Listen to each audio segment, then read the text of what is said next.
റൂഹ് വിട പറയുന്ന അവസാന വേളയിൽ വിശുദ്ധമായ കലിമ ചൊല്ലി ഈമാൻ സലാമത്തായി ഈ ദുന്യാവിൽ നിന്ന് വിട പറയാൻ അള്ളാഹു നമുക്ക്, നമ്മുടെ മാതാപിതാക്കൾ, കൂട്ടുകുടുംബാദികൾ, ഉസ്താദുമാർ, ദുആ കൊണ്ട് വസിയത്ത് ചെയ്തവർ എല്ലാവർക്കും അള്ളാഹു തൗഫീഖ് നൽകട്ടെ. ദുന്യാവിൽ നാം അനുഭവിക്കുന്ന ശാരീരിക, മാനസിക, സാമ്പത്തിക പ്രയാസങ്ങൾ, പ്രതിസന്ധികൾ, രോഗങ്ങൾ എല്ലാറ്റിനും ശിഫയും സലാമത്തും സൗഖ്യവും സമാധാനവും പടച്ച റബ്ബ് പ്രദാനിക്കട്ടെ. മരിച്ചുപോയവർ, നമ്മുടെ കാരണവന്മാർ, മാതാപിതാക്കളിൽ നിന്ന്, കൂട്ടുകുടുംബാദികളിൽ നിന്ന്, ഉസ്താദുമാരിൽ നിന്ന് എല്ലാം വിട പറഞ്ഞവർ, തൊട്ടടുക്കൽ 6 അടി മണ്ണിനുള്ളിൽ പള്ളിക്കാട്ടിൽ അന്ത്യവിശ്രമം കൊള്ളുന്ന മുഴുവൻ മുഅ്മിനീങ്ങൾ, ഖബറാളികൾ, പരിശുദ്ധ ദിവസത്തിന്റെ ബർക്കത്ത് കൊണ്ട് അല്ലാഹു അവരുടെ ഖബറുകൾ സ്വർഗീയ സന്തോഷത്തിലും ആനന്ദത്തിലുമാക്കി അനുഗ്രഹിക്കട്ടെ. ആമീന ബിറഹ്മതിക യാ അർഹമർ റഹീമീൻ. ബഹുമാനമുള്ള സത്യവിശ്വാസികളെ, പരിശുദ്ധമായ റബീഉൽ അവ്വൽ മാസത്തിലേക്ക് നമ്മൾ കടന്നു വന്നിരിക്കുകയാണ്.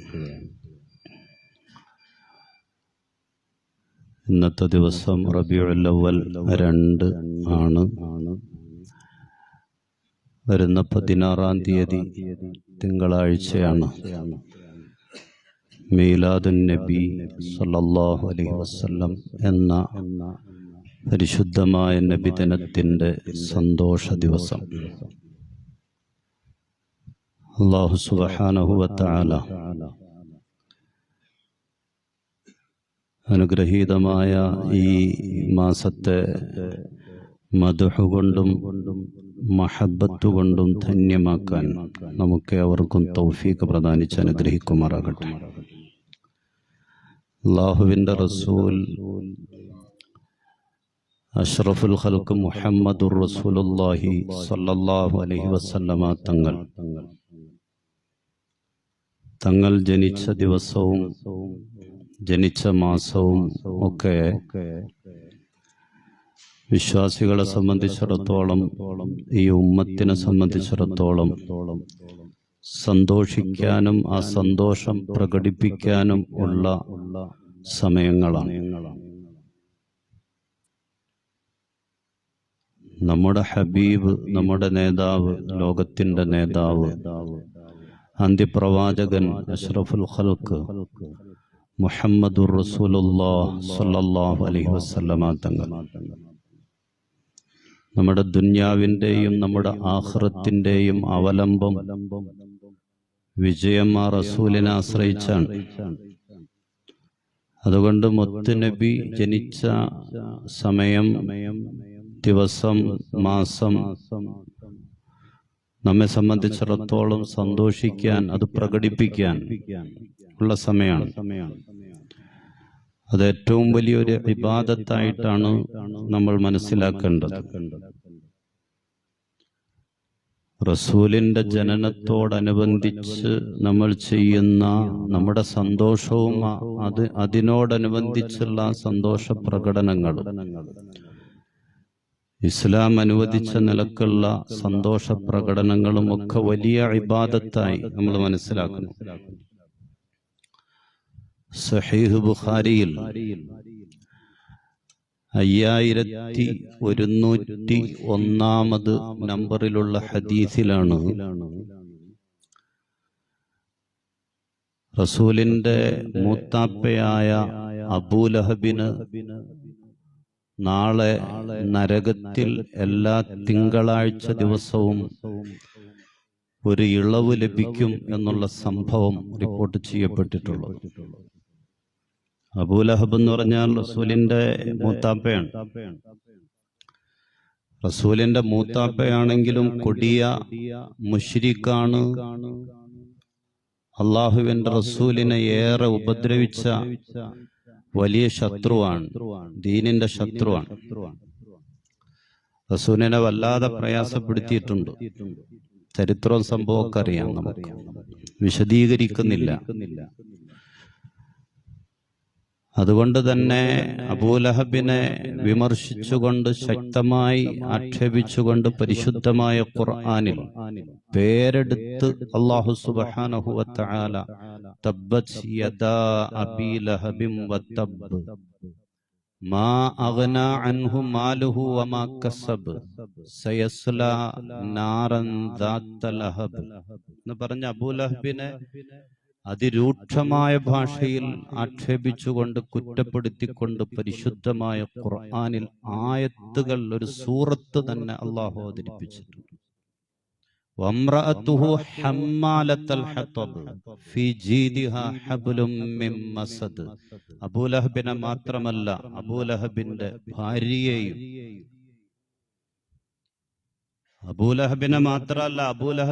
ഭാര്യയെയും അവളും നരകത്തിലാണ്. ആ ഭാര്യയും നരകത്തിലാണ്. അബൂലഹബിനെയും അബൂലഹബിന്റെ ഭാര്യയെയും അതിശക്തമായ ഭാഷയിൽ അവരെ ശപിച്ചുകൊണ്ട് ആക്ഷേപിച്ചുകൊണ്ട് അവർ നരകാവകാശികളാണ് എന്ന് നസ്സായി ഉറപ്പിച്ച് വ്യക്തമാക്കിക്കൊണ്ട് പരിശുദ്ധമായ ഖുർആനിൽ ആയത്തിറങ്ങാൻ പാകത്തിന് വലിയ ദീനിന്റെ ശത്രുവായിരുന്നു, റസൂലിനെ ഉപദ്രവിച്ച മനുഷ്യനാണ്. ആ അബൂലഹബിനെ തിങ്കളാഴ്ച ദിവസം നരകത്തിലൊരു ആശ്വാസം, ശുദ്ധമായ പാനീയം, വെള്ളം കുടിപ്പിക്കപ്പെടും എല്ലാ തിങ്കളാഴ്ച ദിവസവും. കാരണം എന്താണ്? സുവൈബത്തുൽ അസ്ലമി എന്ന പേരുള്ള അടിമപ്പെണ്ണിനെ മോചിപ്പിച്ചതാണ് കാരണം. അടിമപ്പെണ്ണിന്റെ പേര് സുവൈബത്തുൽ അസ്ലമി എന്നാണ്. അബൂലഹബിന്റെ അടിമ സ്ത്രീയാണ്. മോചിപ്പിക്കാനുള്ള കാരണം, മരണപ്പെട്ടുപോയ നിങ്ങളുടെ അനുജൻ അബ്ദുള്ളയ്ക്ക് ഒരാൺകുഞ്ഞ് പിറന്നിട്ടുണ്ട് എന്ന സന്തോഷ വാർത്ത അബൂലഹബിനെ വന്ന് അറിയിച്ചത് ഈ സുവൈബത്തുൽ അസ്ലമി എന്ന അടിമ സ്ത്രീയാണ്. നിങ്ങളുടെ അനുജൻ മരിച്ചുപോയി അബ്ദുള്ള, ആ അനുജന് അല്ലെങ്കിൽ അനുജത്തി ആമിന ബീവി ഒരാൺകുഞ്ഞിനെ പ്രസവിച്ചിട്ടുണ്ട് എന്ന സന്തോഷ വാർത്ത വന്നറിയിച്ചതിന്റെ പേരിലാണ് ആ അടിമപ്പെണ്ണിനെ അബൂലഹബ് മോചിപ്പിച്ചത്, സ്വതന്ത്രയാക്കിയത്. അതിന്റെ പേരിലാണ് എല്ലാ തിങ്കളാഴ്ചയും ഒരാശ്വാസം അബൂലഹബിന് നാളെ നരകത്തിൽ ലഭിക്കുന്നത് എന്നാണ്. ബഹുമാനപ്പെട്ട ബുഖാരി ഇമാം റഹ്മത്തുള്ളാഹി തആല അലൈഹി റിപ്പോർട്ട് ചെയ്യുന്ന ഹദീസിലാണ് ഈ സംഭവം പറയുന്നത്. അസഹുൽ കുതുബി ബഅദ കിതാബില്ലാഹ്, അല്ലാഹുവിന്റെ പരിശുദ്ധമായ ഖുർആൻ കഴിഞ്ഞാൽ പിന്നെ മുസ്ലിം ഉമ്മത്തിന്റെ ഏറ്റവും വലിയ അവലംബവും ആധാരവും ആശ്രയവും സഹീഹ് ബുഖാരി എന്ന കിതാബാണ്. പരിശുദ്ധ ഖുർആൻ കഴിഞ്ഞാൽ മുസ്ലിം ഉമ്മത്ത് ഏറ്റവും കൂടുതൽ ആശ്രയിക്കേണ്ടത്, അല്ലെങ്കിൽ ആശ്രയിക്കുന്നത്, അവലംബമാക്കാവുന്നത് സഹീഹ് ബുഖാരിയാണ്. സത്യങ്ങൾ മാത്രമേ അതിലുള്ളൂ. സഹീഹായ, ശരിയായ, അംഗീകരിക്കാൻ പറ്റുന്ന കാര്യങ്ങൾ മാത്രമേ ഉള്ളൂ. ഇതിലാണ് ഈ ഹദീസ് പരാമർശിക്കപ്പെടുന്നത്, ഈ സംഭവം പരാമർശിക്കപ്പെടുന്നത്. അബൂലഹബിന്റെ മരണശേഷം അബ്ബാസ് റളിയല്ലാഹു തആല അൻഹു സ്വപ്നം കണ്ടതാണ് സംഭവം. ആ സ്വപ്നത്തിലാണ് അബൂലഹബ് ഈ കാര്യം അബ്ബാസ് തങ്ങളോട് വിവരിക്കുന്നത്. ആ സ്വപ്നത്തിലാണ് അബ്ബാസ് റളിയല്ലാഹു തആല അൻഹുവിനോട് അബൂലഹബ് തന്നെ ഈ കാര്യം വിശദീകരിക്കുന്നത്. തിങ്കളാഴ്ച ദിവസം എനിക്കിങ്ങനെ ഒരു ആശ്വാസമുണ്ട്, എനിക്ക് ശുദ്ധമായ ജലം, പാനീയം കുടിപ്പിക്കപ്പെടുന്നുണ്ട് ഇന്ന കാരണത്താൽ ഒക്കെ പറയുന്നത്. കാര്യം സഹീഹ് ബുഖാരിയാണ്. ബുഖാരി ഇമാം റിപ്പോർട്ട് ചെയ്യുന്ന ഹദീസാണെങ്കിലും അതൊരു സ്വപ്നം മാത്രമല്ലേ എന്ന് പറഞ്ഞ് തള്ളുന്നവരുണ്ട്. തള്ളാൻ പാടില്ല എന്നാണ്. ബുഖാരി ഇമാം റിപ്പോർട്ട് ചെയ്യുന്ന ഹദീസാണ്, സംഗതി ശരിയാണ്, എന്നാൽ ഒരു സ്വപ്നമല്ലേ, അതുകൊണ്ട് സ്വീകരിക്കേണ്ട കാര്യമില്ല, അങ്ങനെ നമ്മൾ പറയാൻ പാടില്ല. മുസ്ലിം ഉമ്മത്തിനെ സംബന്ധിച്ചിടത്തോളം സ്വപ്നങ്ങളും ആധാരമാണ്, അവലംബമാണ്. ബലിപെരുന്നാളിന്റെയും ഉദ്ഹിയ്യത്തിന്റെയും അടിസ്ഥാനം ഇബ്രാഹിം നബി അലൈഹിസ്സലാത്തു വസ്സലാം കണ്ട സ്വപ്നാണ്. ഉദ്ഹിയ്യത്തിന്റെ അടിസ്ഥാനം എന്താണ്? ഇബ്രാഹിം നബി അലൈഹിസ്സലാത്തു വസ്സലാം കണ്ട സ്വപ്നാണ്. സ്വന്തം മകനെ ഇസ്മായിൽ നബി അലൈഹിസ്സലാത്തു വസ്സലാമിനെ സ്വപ്നം കണ്ട ബലിയെറുക്കുന്നതായി സ്വപ്നം കണ്ടതാണ്. സ്വപ്നമാണത്, പേക്കിനാവാൻ, അത് തള്ളിക്കളയേണ്ടതാണ് എന്ന് നമുക്ക് പറയാൻ പറ്റില്ല. സ്വപ്നമാണെങ്കിൽ പോലും അങ്ങനെ പറഞ്ഞാൽ ഒരു പള്ളികളിലും ബാങ്ക് വിളിക്കാൻ കഴിയില്ല. ലോകത്ത് ഒരു പള്ളിയിലും സ്വപ്നങ്ങളൊക്കെ തള്ളിക്കളഞ്ഞേക്കണം, ആധാരമാക്കരുത് എന്ന് പറഞ്ഞാൽ ലോകത്ത് ഒരു പള്ളിയിലും ബാങ്ക് വിളിക്കാൻ പറ്റില്ല. ബഹുമാനപ്പെട്ട അബ്ദുല്ലാഹി ഇബ്നു സയ്യിദ് റളിയല്ലാഹു തആല അൻഹു കണ്ട സ്വപ്നത്തിന്റെ അനന്തരഫലമാണ് ഇന്ന് ലോകത്ത് ഖിയാമത്ത് നാൾ വരെ മുഴുവൻ പള്ളികളിലും നിസ്കാര സമയം അറിയിച്ചുകൊണ്ടുള്ള അദാൻ, ബാങ്ക് എന്നുള്ളത്. നിസ്കാരത്തിന് ജനങ്ങളെ എങ്ങനെ ഒരുമിച്ച് കൂട്ടണം? അല്ലാഹുവിന്റെ റസൂൽ സല്ലല്ലാഹു അലൈഹി വസല്ലമ തങ്ങൾ സഹാബത്തുമായിട്ട് ചർച്ച ചെയ്യുന്ന സമയം ചിലര് പറഞ്ഞു നമുക്കൊരു കൊടി നാട്ടാം ഉയർന്ന സ്ഥലത്ത് സമയമാകുമ്പോൾ. ചിലര് പറഞ്ഞു ഉയർന്ന സ്ഥലത്ത് തീ കത്തിക്കാം. മറ്റു ചില അഭിപ്രായങ്ങൾ വന്നു നമുക്ക് വലിയൊരു മണിയടിക്കാം. ജൂതന്മാരൊക്കെ അല്ലെങ്കിൽ ക്രൈസ്തവരൊക്കെ ചെയ്യും പോലെ നമുക്ക് മണിയടിക്കാം. സമയം ആളുകൾക്ക് അറിയാൻ പറ്റൂലോ. അങ്ങനൊരു തീരുമാനമാകാതെ ആ സംഭവം ഇങ്ങനെ ചർച്ച നീണ്ടുപോകുന്നതിനിടക്ക് ബഹുമാനപ്പെട്ട അബ്ദുല്ലാഹി ഇബ്നു സയ്യിദ് റളിയല്ലാഹു തആല രാത്രി കിടന്നുറങ്ങുന്ന സമയത്ത് സ്വപ്നം കണ്ടു. ഒരു മനുഷ്യൻ വന്നു സ്വപ്നത്തിൽ. എന്നിട്ട് നിസ്കാരത്തിലേക്ക് സമയമാകുമ്പോ ജനങ്ങളെ വിളിച്ചറിയിക്കേണ്ട അദാനിന്റെ ബാങ്കിന്റെ കെലിമത്തുകൾ, പദങ്ങൾ ഓരോന്നോരോന്നായി ആ സ്വപ്നത്തിലൂടെ ആ മനുഷ്യൻ അബ്ദുല്ലാഹി ഇബ്നു സയ്യിദ് റളിയല്ലാഹു തആല അൻഹുവിനെ ചൊല്ലിക്കൊടുത്തു, പറഞ്ഞു കൊടുത്തു. പിറ്റേന്ന് പ്രഭാതത്തിൽ അള്ളാഹുവിന്റെ ഹബീബിന്റെ അടുക്കലേക്ക് ഓടി ഈ സഹാബി അബ്ദുല്ലാഹി ഇബ്നു സയ്യിദ് റളിയല്ലാഹു തആല റസൂലിന്റെ അടുക്കൽ ചെന്നിട്ട് കാര്യം പറഞ്ഞു. റസൂലെ, ഞാൻ ഇങ്ങനെ സ്വപ്നം കണ്ടിട്ടുണ്ട്.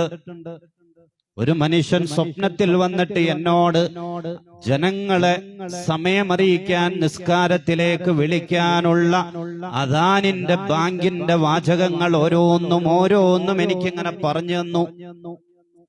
ആ സംഭവം അല്ലാഹുവിന്റെ റസൂൽ സല്ലല്ലാഹു അലൈഹി വസല്ലമ തങ്ങളോട് അബ്ദുല്ലാഹി ഇബ്നു സയ്യിദ് റളിയല്ലാഹു തആല അൻഹു പറഞ്ഞപ്പോൾ റസൂലുള്ളാഹി സല്ലല്ലാഹു അലൈഹി വസല്ലമ തങ്ങൾ പറഞ്ഞു, ഫഖും മഅ ബിലാൽ. അബ്ദുല്ലാഹ്, ബിലാൽ റളിയല്ലാഹു തആല അൻഹുവിന്റെ കൂടെ നീ ചെല്ല്. ഫഅൽഖി അലൈഹി മാ റഅയ്ത. എന്നിട്ട് നീ സ്വപ്നത്തിൽ കണ്ട ആ വാചകങ്ങൾ അത് ബിലാൽ റളിയല്ലാഹു തആല അൻഹുവിന് പറഞ്ഞു കൊടുക്ക്. ഫൽയുഅദ്ദിൻ ബിഹി. ബിലാൽ അത് വിളിച്ചു പറയട്ടെ, ബിലാൽ ബാങ്ക് വിളിക്കട്ടെ. ഫഇന്നഹു അൻദാ സൗതം മിൻക. നിന്നേക്കാൾ ഉയർന്ന ശബ്ദം ബിലാലിനാണല്ലോ ഉള്ളത്. ബിലാലാണല്ലോ റളിയല്ലാഹു തആല, വലിയ ശബ്ദത്തിന്റെ ഉടമ ബിലാലാണല്ലോ റളിയല്ലാഹു തആല. അതുകൊണ്ട് നീ സ്വപ്നം കണ്ടത്, നീ സ്വപ്നത്തിൽ കണ്ട വാചകങ്ങൾ ബിലാൽ റളിയല്ലാഹു തആല പറഞ്ഞു കൊടുക്ക്. ബിലാൽ റളിയല്ലാഹു തആല ബാങ്ക് വിളിക്കട്ടെ എന്ന് ബഹുമാനപ്പെട്ട റസൂലുള്ളാഹി സ്വല്ലല്ലാഹു അലൈഹി വസല്ലം തങ്ങൾ പറഞ്ഞു. അബ്ദുല്ലാഹി ഇബ്നു സയ്യിദ് റളിയല്ലാഹു തആല അൻഹു കണ്ട സ്വപ്നം ഇന്നത്തെ ബാങ്ക്. അല്ലാഹുവിന്റെ റസൂൽ അത് അംഗീകരിച്ചത്, നടപ്പാക്കി. അതുകൊണ്ട് സ്വപ്നം ആണ് എന്ന് പറഞ്ഞ് യാഥാർത്ഥ്യങ്ങളെയും ശരികളെയും അതൊരു സ്വപ്നം മാത്രമാണല്ലോ എന്ന് പറഞ്ഞ് തള്ളിക്കളയാൻ പറ്റില്ല. ബുഖാരി ഇമാം റിപ്പോർട്ട് ചെയ്യുന്ന സ്വഹീഹായ ഹദീസിൽ പറയുന്ന കാര്യം ഇങ്ങനെ നടന്നിട്ടുണ്ട്. റസൂലിന്റെ ജനന വർത്തമാനം കേട്ട്, വൃത്താന്തം കേട്ട്, അത് വിളിച്ചു പറഞ്ഞ, തന്നെ വന്നറിയിച്ച അടിമപ്പെണ്ണിനെ, സുവൈബത്തിനെ അബൂലഹബ് മോചിപ്പിച്ചതിന്റെ പേരിൽ നാളെ നരകത്തിൽ ഇങ്ങനൊരാശ്വാസമുണ്ട് എല്ലാ തിങ്കളാഴ്ചയും എന്നുള്ളത്. റസൂല് ജനിച്ചതിന്റെ പേരിൽ സന്തോഷം, അല്ലെങ്കിൽ ആ സന്തോഷ പ്രകടനം, അത് വലിയ നേട്ടമുള്ള ഒരു അമലാണെന്നാണ് നമ്മുടെ ദുനിയാവിലും ആഖിറത്തിലും. ഇത് ചെറിയ അമലല്ല. റസൂലിന്റെ മദ്ഹ് പറയുന്നത്, റസൂലിനെ പ്രകീർത്തിക്കുന്നത്, അതും വലിയ ഇബാദത്താണ്. ഇത് മൗലിദായിട്ടാകട്ടെ, മദ്ഹ് ഗാനങ്ങളായിട്ടാകട്ടെ, അറബി ഭാഷയിലാകട്ടെ, മലയാളത്തിലാകട്ടെ, ഇംഗ്ലീഷിലാകട്ടെ, പേർഷ്യൻ ഭാഷയിലാകട്ടെ, അത് ഏത് രൂപത്തിലാകട്ടെ, എല്ലാം മൗലിദാണ്, എല്ലാം മദ്ഹാണ്, അള്ളാഹുവിന്റെ റസൂലിന്റെ മദ്ഹാണ്. അങ്ങനെ മദ്ഹ് പറയുന്നത് അത് വലിയ ഇബാദത്താണ്. ഇതെന്ന് തുടങ്ങിയതാണ്, ഇന്ന് തുടക്കം കുറിച്ചതല്ല, അന്നേ ഉള്ളതാണ്. അള്ളാഹുവിന്റെ റസൂലിന്റെ കാലം മുതലുള്ള ഏർപ്പാടാണ്, ഒരു ഇബാദത്താണ്. കാന റസൂലുള്ളാഹി സ്വല്ലല്ലാഹു അലൈഹി വസല്ലമ യളഉ ലിഹസ്സാന മിംബറൻ ഫിൽ മസ്ജിദ്.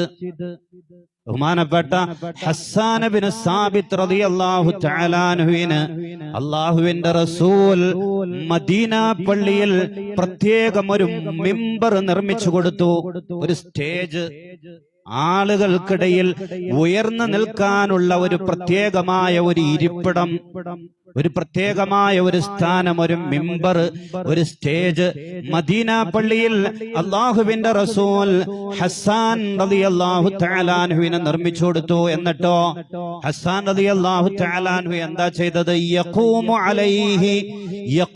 അലൈഹി ഖായിമ യുഫാഖിറു അൻ റസൂലില്ലാഹ്.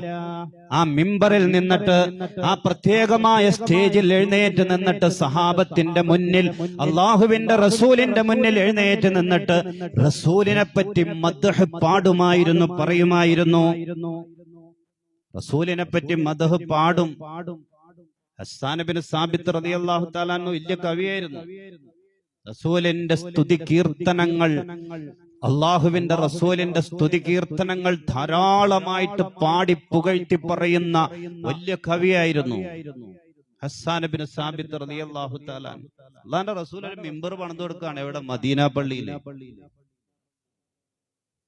മദീനയുടെ ഏതെങ്കിലും തെരുവിലൊന്നുമല്ല, മദീന പള്ളിയിൽ തന്നെ റസൂലിനെ പറ്റി മദ്ഹ് വാഴ്ത്തി പാടാൻ വേണ്ടി ഒരു പ്രത്യേകമായ ഒരു ഇടം, ഒരു മിമ്പർ എന്ന് പറഞ്ഞാൽ സഹാബത്തിനിടയിൽ ഉയർന്നു നിൽക്കുന്ന, എല്ലാ സഹാബത്തിനും വീക്ഷിക്കാൻ പാകത്തിന് പറ്റുന്ന ഒരു ചെറിയൊരു സ്റ്റേജ് പോലുള്ള ഒരു ഇടം ഹസ്സാൻ ഇബ്നു സാബിത്ത് റളിയല്ലാഹു തആല അൻഹുവിനെ നിർമ്മിച്ചെടുക്കാൻ മദീന പള്ളിയിൽ ബഹുമാനപ്പെട്ട റസൂലുള്ളാഹി സ്വല്ലല്ലാഹു അലൈഹി വസല്ലം. റസൂലിന്റെ മദ്ഹ് പാടുന്നതിന് എന്താണ് കുഴപ്പം? അന്ത ഉമ്മുൻ അം അബുൻ മാ റഅയ്നാ ഫീഹിമാ മിസ്ല ഹുസ്നിക ഖത്തു യാ സയ്യിദി ഖൈറൻ നബി. അതാണ് റസൂലിന്റെ മദ്ഹാണ്. മൗലിദിലൊക്കെ ഉള്ളത് മദ്ഹാണ്. അല്ലാഹുവിന്റെ റസൂൽ അത് ചൊല്ലാൻ വേണ്ടി മദീന പള്ളിയിലെ ഹസ്സാൻ ഇബ്നു സാബിത്ത് റളിയല്ലാഹു തആല അൻഹു മിമ്പർ പണിതു കൊടുത്തു എന്ന് പറയുമ്പോൾ, പള്ളിയിലോ വീട്ടിലോ എവിടെയോ ഇത് ചെല്ലുന്നതിൽ എന്താണ് കുഴപ്പമുള്ളത്? മുസ്ലിം ഉമ്മത്തിനെ സംബന്ധിച്ചിടത്തോളം ഇതില് വലിയ നേട്ടാണ്. എന്നിട്ടോ ഹസ്സാൻ റളിയല്ലാഹു തആല അൻഹു മദീന പള്ളിയിലെ റസൂൽ നിർമ്മിച്ചു ഒരുക്കി കൊടുത്ത മിമ്പറിൽ നിന്നിട്ട് അള്ളാന്റെ റസൂലിന്റെ സ്തുതി കീർത്തനങ്ങൾ ആലോപിക്കുമ്പോ റസൂലുള്ളാഹി യഖൂൽ, റസൂൽ ഇങ്ങനെ പറയുമായിരുന്നു. റസൂലുള്ളാഹി യഖൂൽ, റസൂൽ ഇങ്ങനെ പറയുമായിരുന്നു. ഇന്നല്ലാഹ യുഅയ്യിദു ഹസ്സാന ബിറൂഹിൽ ഖുദ്സി മാ യുഫാഖിറു അൻ റസൂലില്ലാഹ്. അല്ലാഹുവിന്റെ റസൂലിന്റെ മദ്ഹ് പറയുന്ന കാലമത്രയും ഹസ്സാൻ ഇബ്നു സാബിത്ത് റളിയല്ലാഹു തആല അൻഹുവിന് പടച്ച റബ്ബ് പരിശുദ്ധരായ മലക്കുകളുടെ സാന്നിധ്യം കൊണ്ട്, അവരുടെ അനുഗ്രഹം കൊണ്ട്, അവരുടെ പരിശുദ്ധി കൊണ്ട് അല്ലാഹു ശക്തിപ്പെടുത്തട്ടെ, കരുത്ത് നൽകട്ടെ. ബിറൂഹിൽ ഖുദ്സ്, പരിശുദ്ധ മലക്കുകളെ കൊണ്ട്, മാലാഖമാരെ കൊണ്ട് അല്ലാഹു ശക്തിപ്പെടുത്തട്ടെ. ഹസ്സാൻ ഇബ്നു സാബിത്ത് റളിയല്ലാഹു തആല അൻഹുവിനെ ബഹുമാനപ്പെട്ട റസൂലുള്ളാഹി സ്വല്ലല്ലാഹു അലൈഹി വസല്ലം തങ്ങൾ ഹസ്സാൻ ഇബ്നു സാബിത്ത് റളിയല്ലാഹു തആല അൻഹുവിന് ഇങ്ങനെ ദുആ ചെയ്യുമായിരുന്നു. ഇതൊക്കെ ദീനിൽ ഉള്ളത് തന്നെയാണ്. റസൂലിന്റെ മദ്ഹ് പറയാ, അത് ഏത് നിലക്കാകട്ടെ, ഏത് ഭാഷയിലാകട്ടെ, ഏത് നിലക്കും ഏത് ഭാഷയിലും ആകട്ടെ, അതൊക്കെ നമുക്ക് വലിയ നേട്ടാണ്. ദുനിയാവിലും നേട്ടാൻ, ആഖിറത്തിലും നേട്ടാൻ. മാമിൻ ബൈത്തിൻ ഔ മസ്ജിദിൻ ഔ മഹല്ലത്തിൻ ഖുരിഅ ഫീഹി മൗലിദുൻ നബി സല്ലല്ലാഹു അലൈഹി വസല്ലം, ഏതെങ്കിലും ഒരു വീട്ടിൽ, ഒരു മസ്ജിദിൽ, ഒരു മഹല്ലിൽ, ഒരു പ്രദേശത്ത് അല്ലാഹുവിന്റെ റസൂലിന്റെ മൗലിദ് പാരായണം ചെയ്താൽ ഇല്ല ഹഫത്തിൽ മലായികതു ലിഅഹ്ലി ദാലികൽ മകാൻ, ആ സ്ഥലത്ത് അല്ലാഹുവിന്റെ മലക്കുകൾ പൊതിയുന്നതാണ്. അനുഗ്രഹത്തിന്റെ മലക്കുകൾ ആ പ്രദേശം പൊതിയുന്നതാണ്. അല്ലാഹു അവന്റെ റഹ്മത്ത് കൊണ്ട് ആ ജനങ്ങളെ വലയം ചെയ്യുന്നതാണ്. ബഹുമാനപ്പെട്ട സുയൂത്തി ഇമാം റഹ്മത്തുള്ളാഹി തആല അലൈഹിയാണ് പറയുന്നത്, ഒരു സ്ഥലത്ത്, ഒരു പള്ളിയിലാകട്ടെ, വീട്ടിലാകട്ടെ, എവിടെ ആകട്ടെ, റസൂലിന്റെ മൗലിദ്, മൗലിദ് എന്ന് പറഞ്ഞിട്ടുണ്ടെങ്കിൽ നമ്മൾ ഈ അറബിയിൽ മങ്കൂസ് ഓതുന്ന മൗലിദ് കിതാബിൽ ഓതി പാരായണം ചെയ്യുന്നത് അത് മാത്രമാണ് എന്ന് തെറ്റിദ്ധരിക്കരുത്. എല്ലാം മൗലിദാണ്. റസൂലിനെ സ്തുതി പ്രകീർത്തിച്ചുകൊണ്ട് ചൊല്ലുന്നതെല്ലാം മൗലിദാണ്. എല്ലാം മൗലിദാണ്. അത് അറബിയിലാകട്ടെ, മലയാളത്തിൽ ഉള്ള ഒരു മദ്ഹ് ഗാനമാകട്ടെ, മറ്റേതെങ്കിലും ഭാഷയിലാകട്ടെ, എല്ലാം മൗലിദാണ്. അത് ചൊല്ലിക്കഴിഞ്ഞാൽ അവിടെ മലക്കുകളുടെ അനുഗ്രഹത്തിന്റെ മലക്കുകൾ പൊതിയും. പടച്ചവന്റെ റഹ്മത്ത് അവിടെ ഇറങ്ങും. ബഹുമാനപ്പെട്ട സുയൂത്തിമാം എന്നൊക്കെ പറഞ്ഞിട്ടുണ്ടെങ്കിൽ ലോകം അറിയപ്പെട്ട പണ്ഡിതനാണ്, ഇമാമാണ്, വലിയ കറാമത്തിന്റെ ഉടമയാണ്. ഒരു വീട്ടിൽ മൗലിദ് പാരായണം ചെയ്താൽ ആ വീട്ടിൽ നിന്ന് പ്ലേഗ് പോലുള്ള മാരകമായ വിപത്തുകൾ, ദുരന്തങ്ങൾ, അപകടങ്ങൾ ആ വീട്ടിൽ നിന്ന് നീങ്ങും എന്ന് ബഹുമാനപ്പെട്ട സുയൂത്തിമാം. വലിയ കറാമത്തിന്റെ ഉടമയായിരുന്നു എന്നാണ്. ഒരിക്കൽ അദ്ദേഹത്തിന്റെ ശിഷ്യൻ മുഹമ്മദ് ബിൻ അലി അദ്ദേഹത്തോട് സുയൂത്തിമാം പറഞ്ഞു, എന്റെ കൂടെ അസർ നിസ്കരിക്കാൻ പരിശുദ്ധമായ ഹറമിലേക്ക് നീ വരണ്ടോന്ന് ചോദിച്ചു. ഈജിപ്തിൽ വെച്ചിട്ടാണ് പറയുന്നത്, ളുഹർ നിസ്കാരത്തിന്റെ സമയത്ത്, അല്ലെങ്കിൽ ളുഹർ കഴിഞ്ഞ സമയത്താ ചോദിക്കുന്നത്. എന്റെ കൂടെ അസർ നിസ്കരിക്കാൻ നീ വിശുദ്ധമായ മക്കയിലേക്ക് വരണ്ടോന്ന് ചോദിച്ചു. സമ്മതം അറിയിച്ചു. ഈ കാര്യം എന്റെ വഫാത്തിന് മുമ്പ് ഈ രഹസ്യം നീ പുറത്തുവിടരുത്. കണ്ണടയ്ക്കാൻ പറഞ്ഞു, അടച്ചു. ഒരു 10-21 ചവിട്ടടി ഞങ്ങൾ നടന്നു. കണ്ണ് തുറക്കാൻ പറഞ്ഞു. തുറന്നു നോക്കുമ്പോ ഞങ്ങൾ പരിശുദ്ധമായ ഹറമിലാണ്. കെട്ടുകഥയൊന്നുമല്ല, നടന്ന സംഭവം തന്നെയാണ്. അള്ളാഹു ഇഷ്ടപ്പെടുന്ന ആളുകൾക്ക് അള്ളാഹു കൊടുക്കുന്ന കഴിവാണ്. ഞാൻ ഒരാളെ അങ്ങ് ഇഷ്ടപ്പെട്ടാൽ അവർ നടക്കുന്ന കാല് ഞാനാകും. ഖുദ്സിയായ ഹദീസിലൂടെ പഠിച്ചു അള്ളാഹ് പറയുന്നതാണ്, ഞാൻ ഒരാളെ അങ്ങ് ഇഷ്ടപ്പെട്ടാൽ അവർ നടക്കുന്ന കാല് ഞാനാകും, അവർ പിടിക്കുന്ന കൈ ഞാനാകും. അതൊക്കെ നമ്മൾ കേട്ടിട്ടുള്ളതാണ്. എന്തത്ഭുതങ്ങളും അവർക്ക് ചെയ്യാൻ അള്ളാഹു കഴിവ് കൊടുക്കും. അവരുടെ സ്വന്തം കഴിവല്ല, അള്ളാഹ് കൊടുക്കുന്ന കഴിവാണ്, പടച്ചവൻ കൊടുക്കുന്ന കഴിവാണ്. ഒന്ന് കണ്ണടച്ച് തുറന്നപ്പോഴേക്കും ഹറമിലെത്തുക എന്ന് പറഞ്ഞാൽ അത്തരം അള്ളാഹു ഇഷ്ടപ്പെട്ട ആളുകൾക്ക് അസാധ്യമായ കാര്യമൊന്നുമല്ല. ഇതൊക്കെ ധാരാളം അനുഭവങ്ങളുണ്ട്, ചരിത്രങ്ങളുണ്ട്. ആ സുയൂത്തിമാമാണ് പറയുന്നത്, ദീനിൽ പാടില്ലാത്ത, നേട്ടമില്ലാത്ത ഒരു കാര്യമാണെങ്കിൽ ബഹുമാനപ്പെട്ട സുയൂത്തിമാം ഇങ്ങനെ നമുക്ക് പ്രചോദനം വരുന്ന നിലക്ക് മൗലിദിനെ പറ്റി സംസാരിക്കും. ബഹുമാനപ്പെട്ട ഹസൻ ബസ്രി ഇമാം പറയുന്നു, റഈസുത് താബിഈനാൻ, താബിഈങ്ങളുടെ കൂട്ടത്തിലെ നേതാവാണ്. 100ഓളം സഹാബത്തിനെ നേരിട്ട് കണ്ട് അവരോടൊപ്പം ജീവിച്ച് അവരിൽ നിന്ന് ഇൽമ പഠിക്കാൻ ഭാഗ്യം ലഭിച്ച ഹസൻ ബസ്രി ഇമാം പറയാൻ, എന്റെ അടുക്കൽ ഉഹദ് മലയോളം സ്വർണമുണ്ടായിരുന്നുവെങ്കിൽ ലഅൻഫഖ്തുഹു അലാ ഖിറാഅത്തി മൗലിദിൻ നബി സല്ലല്ലാഹു അലൈഹി വസല്ലം, അല്ലാഹുവിന്റെ റസൂലിന്റെ മൗലിദ് പാരായണത്തിന് വേണ്ടി ഞാൻ ഉപയോഗിക്കുമായിരുന്നു, ചെലവ് ചെയ്യുമായിരുന്നു. ഉഹദ് മലയോളം. ഇത് പറഞ്ഞെന്താന്ന് വെച്ചാൽ ഈ ചെയ്യുന്നതിലും ഈ നബി റബീഉൽ അവ്വലിനോടനുബന്ധിച്ച് വീടുകളിലും പള്ളികളിലും നടക്കുന്നതിലൊക്കെ ശരികളുണ്ട് എന്ന് നമുക്ക് തിരിച്ചറിയാനാണ്. മനസ്സിന്റെ ഉള്ളിലേക്ക് അതുമായി ബന്ധപ്പെട്ട് ഒരു സംശയത്തിന്റെ ഒരു തരി പോലും കടന്നു പോകണ്ട. അതിനുവേണ്ടിയാ ഞാൻ ഈ പറയുന്നത്. ചെയ്യോ ചെയ്യാതിരിക്കും അത് വേറെ. ചിലപ്പോൾ ചിലർ ചെയ്തില്ല എന്നിരിക്കും, താല്പര്യമല്ലേ, എന്തെങ്കിലും കാരണങ്ങൾ പലതുണ്ടാകാം, ചിലപ്പോൾ ചെയ്തില്ലായിരിക്കാം. പക്ഷേ ഇതൊന്നും ശരിയല്ല, അല്ലെങ്കിൽ ഇത് ശരിയാണോ എന്നുള്ള ഒരു സംശയം ഒരു തരി പോലും ഉള്ളിലേക്ക് കടന്നു ചെല്ലണ്ട. ഇതൊക്കെ നേട്ടമുള്ളതാണ്. ബഹുമാനപ്പെട്ട ബൂസിരി ഇമാം റഹ്മത്തുള്ളാഹി തആല അലൈഹി ശറഫുദ്ദീൻ മുഹമ്മദ് ബിൻ സഈദ് അൽ ബൂസിരി റഹ്മത്തുള്ളാഹി തആല അലൈഹി ലോകപ്രശസ്ത പ്രവാചക പ്രകീർത്തന കാവ്യം ഖസീദത്തുൽ ബുർദ 10 നൂറ്റാണ്ട് മുമ്പ് രചിച്ച മഹാനാണ് ബഹുമാനപ്പെട്ട ബൂസിരി ഇമാം.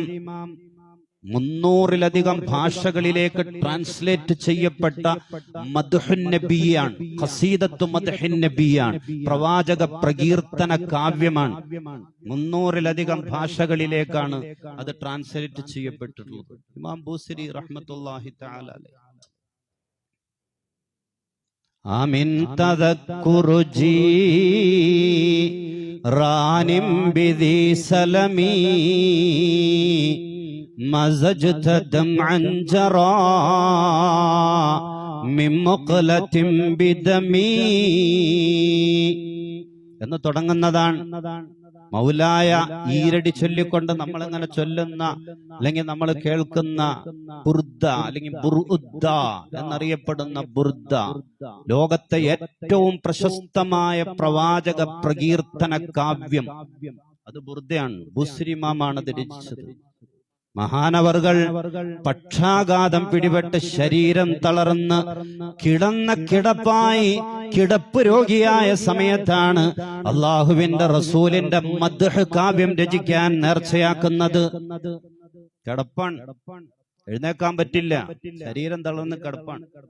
ആ സമയത്താണ് തീരുമാനമെടുത്തത് അള്ളാഹുവിന്റെ റസൂലിന്റെ മദ്ഹ് കാവ്യം രചിക്കണം. അങ്ങനെ രചിച്ചതാണ്. ബുർദയുടെ രചന കഴിഞ്ഞപ്പോ ഒരു രാത്രി കിടന്നുറങ്ങുന്ന സമയത്ത് അള്ളാഹുവിന്റെ ഹബീബ് സ്വപ്നത്തിൽ വന്നു. ബൂസിരി ഇമാമിന്റെ അടുക്കലേക്ക് അള്ളാഹുവിന്റെ ഹബീബ് സ്വപ്നത്തിൽ വന്നു.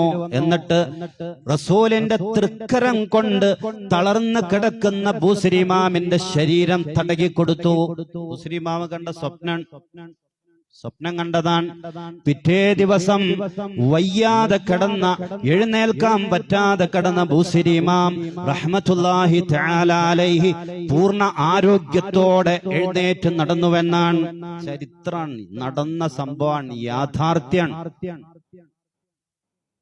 അള്ളാന്റെ റസൂലിന്റെ മദ്ഹ് നമ്മൾ ചൊല്ലുമ്പോ പറയുമ്പോ മനസ്സുകൊണ്ട് പൂർണ്ണമായ ഈമാനോടെ നമ്മളതിൽ പങ്കാളികളാകുമ്പോ, ഏതെങ്കിലും നിലക്ക് പങ്കാളികളാകുമ്പോ അള്ളാഹുവിന്റെ റസൂലിന്റെ ആത്മീയമായ ട്രീറ്റ്മെന്റ് അള്ളാഹു സുബ്ഹാനഹു വ തആല നമുക്ക് തരും.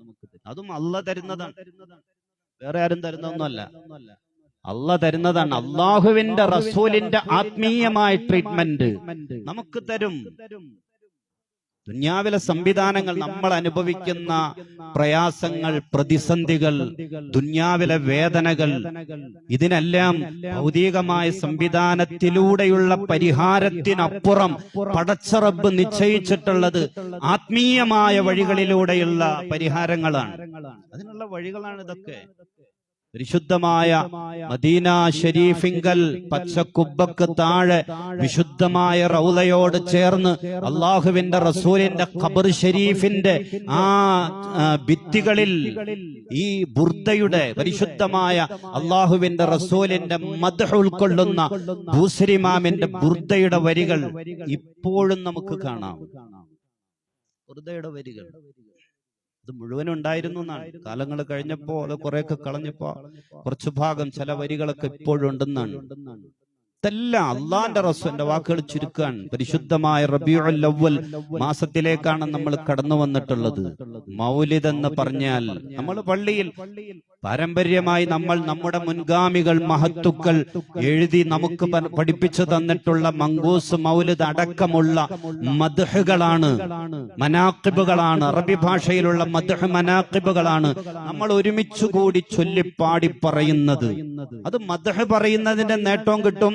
ഈ മുൻഗാമികളായ ഇമാമുമാരെ, ഉലമാഇനെ അവരെ പിൻപറ്റുന്നതിന്റെ, അവരോട് ചേർന്ന് നിൽക്കുന്നതിന്റെ കൂലി നമുക്ക് അതിലൂടെ കിട്ടും. ഇതിലൊക്കെ വലിയ നേട്ടമുണ്ട്. ഞാൻ പറഞ്ഞല്ലോ, ഇതിലൂടെ ഈ മദ്ഹുൻ നബിയിലൂടെ അതിൽ നമ്മൾ പങ്കുചേരുന്നതിലൂടെ, അത്തരം സദസ്സുകളിൽ സാമ്പത്തികമായി നമ്മൾ ചീർണിക്കോ ഭക്ഷണത്തിനോ ഒക്കെയായി നമ്മൾ ബന്ധപ്പെടലിലൂടെ അള്ളാഹുവിന്റെ റസൂലിന്റെ ആത്മീയമായ ഇടപെടൽ, അത് ട്രീറ്റ്മെന്റ് ആയിട്ടാകട്ടെ അല്ലാതെ ആകട്ടെ, ആത്മീയമായ ഇടപെടൽ ദുനിയാവിൽ നമ്മുടെ ജീവിതത്തിൽ അല്ലാഹു സുബ്ഹാനഹു വ തആല ഒരുക്കി തരും. അല്ലാഹു തൗഫീഖ് പ്രദാനിക്കും.